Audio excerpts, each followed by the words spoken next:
Hello and welcome to Inside the ER. My name is Dr. Patrick Garrity and I'm a practicing board-certified emergency physician. You're joining us today for our 5th episode entitled Leaving Against Medical Advice. This might seem like an unusual topic to devote a whole episode to, but I think it flows nicely from our last series. If you haven't yet, I encourage you to listen to our first 4 episodes, which are an introduction to the podcast and the ER itself. If you already have, then I apologize for repeating this point, though I admittedly will probably keep doing it. Before I get into leaving against medical advice, I'm going to first discuss when patients leave without notice. Unless a patient is detained for some reason, they can of course just leave without telling anyone. If a patient registers and gets through triage but then leaves without notice, before they are even evaluated by a provider, then they have left without being seen, or LWBS. If that same patient hangs around long enough to be seen by a provider and then leaves without notice, then they have eloped. This is not getting married eloped, this is a different thing. It is of course easier to elope without anyone knowing if you're a patient in the fast track or the waiting area than if you're in the main area. If you are a patient in the ER, I strongly urge you to not do this, please. When this happens, it is very troubling for us, because while leaving against medical advice involves a discussion and paperwork, none of that happens when a patient just bails. No conversation is had. We will attempt to call the patient if there's an abnormal test result they weren't alerted to, but if we can't get a hold of them and a test showed something catastrophic, then we may call the police to find them. One time I remember a patient presented with head trauma who was otherwise well appearing. The nurse had triaged, ordered a CT scan, and the patient remained in the waiting room. The scan got done and surprisingly showed an intracranial hemorrhage, or a head bleed, which can be life-threatening. When we scrambled to pull the patient out of the waiting room, we couldn't find them. They had eloped. We couldn't contact them, and needless to say, that warranted a call to the police, who managed to track them down, thankfully. We will also call the police if a patient elopes before a nurse can remove their IV. In my residency, there was tale of a man who eloped with an IV in his arm but was never found. Until 2 weeks later when he was unfortunately found dead, apparently from an overdose. What was in his arm? That same IV. So I guess it goes without saying that we will do everything we can to find patients in these situations. Not only to do our moral duty to protect people from harm, but also to protect ourselves and the hospital from liability. Alright, so let's get into the meat of the episode. Leaving or being discharged against medical advice, or AMA, is when a patient leaves the ER or hospital in opposition to the recommendation of their provider. In these cases, I can listen to their concerns and then explain my own, even beg and plead, but the patient will not heed my warnings. As the provider, I write a detailed note about the conversation and make sure AMA paperwork is signed to document that the patient was informed of their condition and the risks of leaving. In the ER, we often joke about that when a patient AMAs, our lives get easier. There's one less difficult patient to deal with. But when that patient is truly sick, it can be very distressing. The disagreement here is that the patient declines to undergo a test, a treatment, or even admission. Let's break these down one by one. First, as mentioned in our previous series, almost all patients in the ER require testing to rule out emergent medical conditions, and it'll be a lot of testing if it's a potentially complicated case. If I have a patient that refuses a critical test, then I'm forced to have them sign out AMA. This would be a chest pain patient refusing an EKG, or someone with severe abdominal pain refusing a CT scan. There's just no way for me to rule out an emergent condition without that step. And next is when a patient refuses a specific treatment. The most extreme example is a patient refusing emergency surgery, such as with appendicitis or perforated bowel. For a less dire case, I've had this happen when a patient with a laceration refuses sutures or stitches. Sure, just bandaging the wound probably isn't going to kill them, but will certainly lead to an ugly scar and higher chance of infection. Another example is if a patient with a fracture or a broken bone refuses a splint or a brace. Again, it's not going to kill them, but the bone won't heal properly, meaning they'll have chronic pain or poor function. So, to protect myself from liability, I would make them sign out AMA. Finally, a patient can AMA because they refuse to be admitted. In our last episode, we had a hypothetical patient who presented with shortness of breath due to an asthma exacerbation, and despite treatments, they didn't improve sufficiently. They were hypoxic, as in their oxygen level was low, and so they needed admission. Occasionally, a patient like this will refuse to stay, and that's a potentially high-risk AMA. I have a vivid memory from 2020, during the height of the pandemic, of a patient with COVID who left AMA. He had all of the risk factors for having a bad outcome with COVID. He was obese, older, diabetic, smoker. He was already admitted earlier in the day by my colleague, and his oxygen level was so low that not even a standard nasal cannula was cutting it. He needed a high flow nasal cannula, which, as it sounds, delivers higher flow rates of oxygen and can help overcome hypoxia in sicker patients. During my shift, the nurse calls me over and tells me this guy wants to AMA. Now, clearly, this is a terrible idea. As I said, he was already admitted, but no upstairs bed was available, so he was boarding in the ER. The nurse couldn't get in touch with the inpatient doctor, and the patient was adamant to leave. I was not thrilled to be involved, but before you call me heartless or lazy, you've got to understand. These situations are quite difficult. It's not as if this guy didn't know how sick he was. Long before I got there, he'd already been told by an ER doctor, an inpatient doctor, and a bunch of nurses several times that he was quite ill and needed to be admitted. So I knew walking into the room that I was dealing with an obstinate patient in a high-risk AMA situation. When I say high risk, I mean both ways, for the patient's health and in terms of liability. It is vital in these cases that the patient is fully informed about the risk they are incurring when they AMA. So, the nurse was hoping I could talk some sense into him. And while this technically wasn't my job, he's never my patient, I, of course, tried my best. As I've said, this is a team sport. The ER staff bands together to keep our patients safe. As you can probably tell from the title of this episode, this conversation didn't go well. There seemed to be some COVID skepticism. He said something like, I've been told I have COVID, implying maybe he didn't quite believe it himself. Now I figured, okay, so he's on oxygen, he's having trouble speaking to me, so he's in no condition to try to walk off of oxygen, which is what he's going to have to do to go home, to AMA. So I told the nurse, let's make him try to walk out of here, and he'll see that he's got to stay. Well, this guy signed the paperwork and went for it. He huffed and puffed through every step, struggling to breathe, stopping every 10 feet. The whole time we're walking behind him saying, hey, you gotta stay, look at you, you can barely breathe. But he kept refusing and made it out of the ER. I never saw him again. I hope he did all right. It's time for a break. We'll be right back after word from our sponsor. Today's sponsor is I, the ER Mythbuster. Are you currently a patient inside the ER? Are you considering leaving against medical advice? Afraid your insurance won't pay for your visit? Consider this myth busted. The long-held notion that insurance companies deny claims when the patient AMAs is straight poppycock. A 2012 study found no cases of insurance companies refusing to pay because a patient AMA'd. The same study also found that many doctors believe this hogwash. If you find yourself inside the ER, don't be fooled by this malarkey. Until next time, brave patients, ER Mythbuster away! Now, back to the show.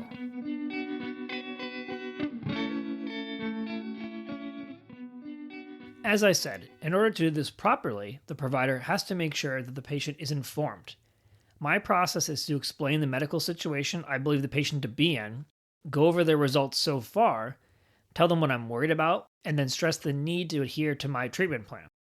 I'll explain the benefits of pursuing it, the risks of refusing it, and if I can, offer some alternatives. Of course, I'm listening to their concerns, why they want an AMA, and seeing if I can accommodate them somehow. If a patient is adamant to leave, then maybe I can prescribe some medication to take or suggest follow-up. So this could be, ma'am, you came in with abdominal pain and you were found to have cholecystitis, which is a dangerous inflammation of the gallbladder. I need to consult with a surgeon because you may require surgery, give you IV antibiotics, and admit you to the hospital. If this goes untreated, then it could lead to sepsis, a systemic infection, and even death. Part of the AMA process is making sure the patient understands the circumstances, so I may have them repeat back to me what's going on. I listen to their concerns, answer any questions, again stress why they need to stay, and if they still refused, have them sign paperwork with all this written down. If this particular patient AMA'd, this one with cholecystitis that I made up, then I could put them on oral antibiotics as an alternative, stressing they are still incurring a risk of death, but perhaps this might help. Like a band-aid on a bullet hole situation. Oh, and what if a patient refuses to sign? Well, if a patient demands to leave and refuses to sign any paperwork or even have a conversation with me, then I'll walk beside them and just word vomit. You were leaving against medical advice, there's a risk of untreated or undiagnosed condition, pain and suffering, permanent disability, or death. Maybe not that fast. Something like, you were leaving against medical advice, there's a risk of untreated or undiagnosed condition, pain and suffering, permanent disability, or death. That's my standard spiel for all my AMAs. And of course, I'll add some more specific information in there depending on the situation. That way, I can at least document that I explain the risks to the patient, even if they never let me draft any paperwork. I did this recently for a patient with a terrible laceration who refused treatment. I added an infection, loss of function, amputation of your finger to that AMA paperwork. Don't worry, she came back later. That's an important point I might as well make right now. Just telling the patient they may die if they leave is only part of it. Sure, they could die, or they could just suffer, or they could fall victim to a separate disease process, or they could become permanently disabled. Some people are fine with the risk of dying, but not with the risk of developing a massive stroke that leaves them disabled for life. I partly see the discussion during the signing of the AMA paperwork as the last chance to convince the patient to let me help them. I often say this is to show you how worried I am about you, and then I can list all the horrible things that may happen to them, hoping they'll change their mind. I recently had a patient in his 30s with no known medical history come in with abdominal pain and vomiting. Just looking at him, you could tell he was jaundiced, and I suspected he was suffering from alcoholism. Sure enough, he had alcoholic hepatitis and was at risk for liver failure. Despite my literal begging, he refused to be admitted and even refused to tell me why. I was so worried about this guy, I had another doctor and one of my PAs talk to him as well. When my PA came back, she told me he said, "Dr. Garrity made it seem like I was going to die right when I leave the hospital, which I don't appreciate." Good, that's exactly the point I was trying to make. Yes, you might suffer a horrible, slow death, so stay so I can help you. I spent forever trying to figure out what medication I could safely prescribe him and writing an insanely detailed note. He came back the next day, agreeing to be admitted, and told another doctor he realized he was very ill. Oh, really? You think? You realize that now? Did my panic pleading just take a while to sink in? Where was this sudden clarity yesterday? I cannot believe that this guy comes here.